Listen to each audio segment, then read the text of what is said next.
하나님이 태초에 천지를 창조하셨습니다. 오직 하나님의 말씀으로 창조된 세계, 아무것도 없던 공허와 혼돈 가운데 창조를 시작하신 하나님의 첫마디는 빛이 있으라였습니다. 그리고 마침내 존재하게 된 이 빛은 창조의 서막이 되고 세계 질서의 시초가 되었습니다. 혼돈의 질서를, 공허의 만족의 기쁨을, 그리고 흑암의 기쁨을 깨고 하나님 나라를 드러나게 하였습니다. 로마서 5장 12절 말씀입니다. 그러므로 한 사람으로 말미암아 죄가 세상에 들어오고 죄로 말미암아 사망이 들어왔나니 이와 같이 모든 사람이 죄를 지었으므로 사망이 모든 사람에게 이르렀느니라. 빛의 존재로 시작된 창조 역사는 흙으로 손수 빚으시고 그 코에 생기를 불어넣으사 생명이 되게 하신 인간을 창조하심으로 마무리되게 됩니다. 그리고 하나님께서는 하나님의 형상대로 창조된 인간에게 그 창조된 세계를 돌보며 경작하게 하셨습니다. 노동은 인간이 창조된 주요한 목적 중 하나였고, 태초의 인간에게 노동은 하나님을 대리하여 만물을 다스리고 돌보는 통치 행위였습니다. 인간에게 노동은 영예였고 권세였습니다. 더할 수 없는 영예와 함께 인간은 창조된 세상의 지킴이었고 말씀으로 세워진 세계 질서의 수호자였습니다. 그러나 교만과 탐욕에 눈이 먼 인간은 종국에 스스로가 그 말씀의 법을 거역하게 되었습니다. 하나님의 대리자가 아닌 스스로 하나님이 되기를 원했습니다. 먹지 말라, 먹는 날에는 정령 죽으리라.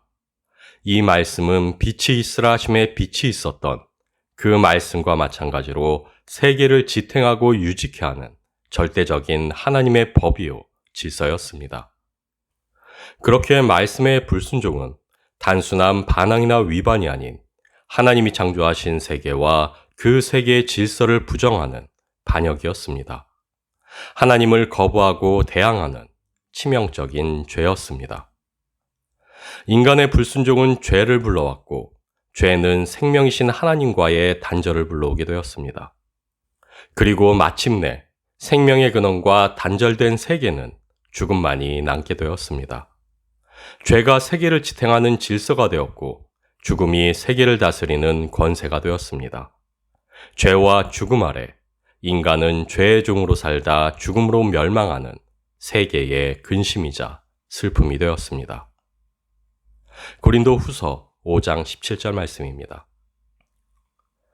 그런즉 누구든지 그리스도 안에 있으면 새로운 피조물이라.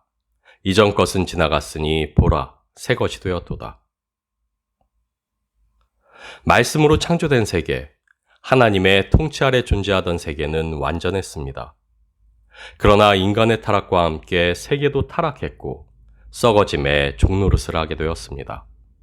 죄로 인해 거룩한 하나님과 단절된 세계에 남겨진 것은 죽음이라는 멸망뿐이었습니다. 어느 철학자의 말처럼 인간은 순번을 기다리는 사형수에 불과하게 되었습니다. 그러나 하나님은 여전히 자신이 창조한 세계를 사랑하셨고 자신의 형상대로 지음받은 인간을 사랑하셨습니다. 그래서 세계를 창조한 그 말씀이 세계에 질서가 있게 한 그 능력이 마침내 인간의 모양으로 이 땅에 오게 되었습니다. 십자가로 세상의 죄를 짊어지사 모두의 죄를 대신 감당하시고 죽음으로 그 죄의 값을 치르셨습니다. 빛과 생명을 품고 오신 말씀이 무덤에 가두어지게 되었고 끝내 승리한 죄와 죽음으로 세상은 다시 어둠에 잠기게 되었습니다. 그러나 죄는 의를 감당할 수 없었고 죽음은 생명을 가둬둘 수 없었습니다. 순종으로 하나님의 의를 성취한 말씀은 그 안에 품고 있던 하나님의 생명으로 다시 부활하셨습니다. 죄에 묶여 죽음으로 신음하는 이 세상에 하나님과 다시 화목할 수 있는 길이 되사 다시 한번 하나님 나라가 이 땅에 이룰 수 있게 하셨습니다. 그리고 하나님께서는 태초에 세계의 질서가 되게 하신 그 진리의 말씀으로 우리를 부르시고 그 말씀 안에 거하게 하사 우리로 새로운 생명일 수 있게 하셨습니다. 빛이 있으라 말씀하사 천지를 창조하신 하나님께서는 그 말씀 안에 있는 우리를 빛으로 부르시사 새 창조의 시초가 되게 하셨습니다. 혼돈과 공허와 흑암을 밝히는 태초의 빛으로 그 창조 역사를 시작하셨던 것처럼 우리로 세상의 빛이 되게 하사 창조의 서막이 되게 하시고 새 역사의 증거가 되게 하셨습니다. 육신되어 오신 말씀 안에서 새로운 피조물이 된 우리는 이제 창조하신 새로운 세계의 첫 번째 질서로 존재하게 되었습니다. 마태복음 4장 17절 말씀입니다. 이때부터 예수께서 비로소 전파하여 이르시되 회개하라 천국이 가까이 왔느니라 하시더라. 일 개인이 낙원에 이르러 복락을 누리는 것이 구원의 전부가 아닙니다. 예수천당 불신 지옥이 복음의 모두일 수는 없습니다. 왜냐하면 복음의 본질은 하나님 나라에 있기 때문입니다. 새롭게 창조하시는 하나님의 새로운 세계, 그것이 복음이 전하고자 하는 핵심 메시지이기 때문입니다.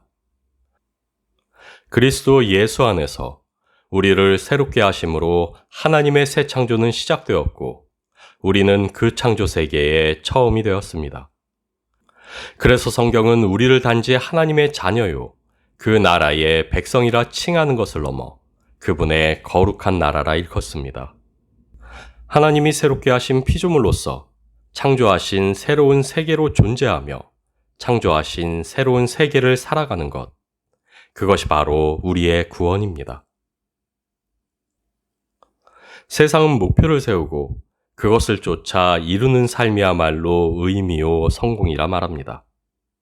그러나 목표를 쫓아 의미를 이루는 삶은 끝없는 목표만을 쫓게 만들 뿐입니다. 왜냐하면 하나의 목표를 이룬 삶이 계속해서 의미를 이어가기 위해서는 또 다른 목표를 세우고 쫓아가야만 하기 때문입니다. 그러나 세상이 주장하며 독촉하는 삶의 성공은 끝없는 탐욕이 결코 우리의 공허를 채우지 못하듯 그저 헛되고 헛되니 헛되고 헛될 뿐입니다. 죄에 묶여 살다 결국엔 죽음으로 끝나고 말 인생의 의미를 부여하고 그 의미를 쫓는 것은 허무한 일일 뿐이기 때문입니다. 그리고 그것은 구원받은 우리 또한 마찬가지입니다. 이 땅 위의 것을 쫓아 살아가며 다름질에 이를 수 있는 의미란 있을 수 없습니다. 왜냐하면 우리는 하나님이 창조하신 새로운 세계이기 때문입니다. 낡은 세상의 가치로는 결코 살아갈 수 없는 곳이 바로 하나님 나라이기 때문입니다. 창조된 새로운 세계는 그 세계만의 의미와 가치가 있기 때문입니다. 세상이 쫓고 독려하는 성공이라는 가치가 아닌 이미 임한 하나님 나라를 기꺼이 살아내는 영적 승리, 그것이 우리가 속한 새로운 세계의 가치요, 의미이기 때문입니다. 시편 104편 31절 말씀입니다. 여호와의 영광이 영원히 계속할지며 여호와는 자신께서 행하시는 일들로 말미암아 즐거워하시리로다. 한 장 더 읽겠습니다. 시편 19편 1절 말씀입니다. 하늘이 하나님의 영광을 선포하고 궁창이 그의 손으로 하신 일을 나타내는도다. 우리는 세상에서의 성공을 위해 다름질하는 이들이 아닙니다. 혹자는 우리가 세상에서 이루는 성공이 하나님의 영광을 드러내며 드높인다 말하기도 합니다. 그러나 하나님은 이미 자신의 영광으로 충만하신 분이십니다. 자신의 완전한 그 영광으로 홀로 영광 받으시는 분이십니다. 우리는 그분의 영광에 무언가를 더할 수 있는 이들이 아니요, 오히려 그분의 영광을 구하고 찾고 두드려야만 하는 이들입니다. 그분의 영광을 잠잠히 마주하여 그분의 영광을 송축함으로 그 영광을 돌려드려야만 하는 이들입니다. 창조된 세계는 의미를 추구하거나 가치를 더하려 애쓰지 않습니다. 왜냐하면 창조된 세계는 그 존재 자체로 창조주의 영광을 드러내기 때문입니다. 빛이 있으라 하심에 빛이 있게 되었습니다. 그리고 세계의 질서로 창조된 그 빛은 존재 자체로 창조주의 영광이었습니다. 창조된 세계는 그 자체로 참이요 완전이신 하나님으로 충만했습니다. 마찬가지로 그리스도 예수 안에서 새롭게 되어 빛으로 부르심을 받은 우리는 하나님의 창조 질서 안에서 이미 참이요 완전입니다. 빛이 있으라 하심에 존재하게 된 빛이 그 빛 자체로 의미인 것 같이 빛으로 부르심을 받아 그리스도라는 생명을 품고 있는 우리의 존재 자체가 이미 의미요 가치입니다. 우리는 의미를 쫓아 세상 속에서 무언가를 이루어 가치를 더해야만 하는 존재가 아닙니다. 여전한 이 세상 속에서 이미 이루신 새 창조의 증거로 그저 존재하는 것이 우리의 의미요. 세상 권세들의 유혹과 도전에도 새롭게 하신 피조물답게 오늘을 살아내어 그 나라를 증거하는 것이 우리의 가치이기 때문입니다. 그렇게 존재하고 그렇게 살아내므로 우리는 이 땅 위에서의 성공이 아닌 새롭게 하신 피조물로서의 승리로 살아갑니다. 마태복음 5장 14절에서 15절 말씀입니다. 너희는 세상의 빛이라. 산 위에 있는 동네가 숨겨지지 못할 것이요 사람이 등불을 켜서 말 아래 두지 아니하고 등경 위에 두나니 이러므로 집안 모든 사람에게 비치느니라. 태초에 하나님이 천지를 창조하셨습니다. 그리고 그 하나님이 이제 우리를 빛으로 부르사 이 세상의 빛으로 존재케 하셨습니다.